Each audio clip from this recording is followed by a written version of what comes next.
नमस्कार पब्लिक. सकाळ सकाळ आपल्याबरोबर आपल्या स्वीटीने पण आंघोळ केली आणि उरकून निघालं दुकानच्या दिशेने. दुकानात जातोय का नाही तोपर्यंत व्हिडिओ एक्सपोर्टला लावला. तेवढ्यात आलं खाण्याचं आमंत्रण. फुकटचं आमंत्रण आलं आहे आणि आपण सोडतोय.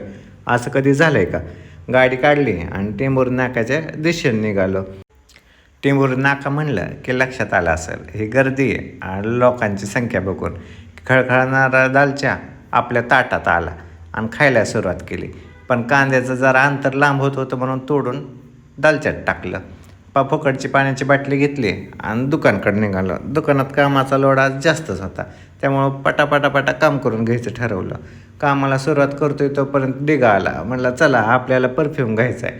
केस कापल्यात तेव्हापासून पुरी काय आपल्याला भाव द्याय नाही. त्या कमीत कमी परफ्यूमच्या वासाने तरी आपल्याकडे बघितलं पाहिजे ह्या विचाराने नेलं मला दुकानात.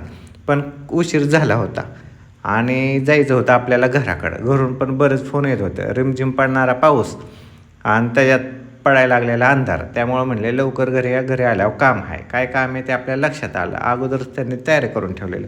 तुमच्या हाताला चव आहे म्हणून बेसन करा हे आज्ञा आली. आपल्याला बेसन आवडत नसल्यामुळं आपण बेसन बनवून टोमॅटोची चटणी करायला सुरुवात केली. कशी झाली टोमॅटोची चटणी?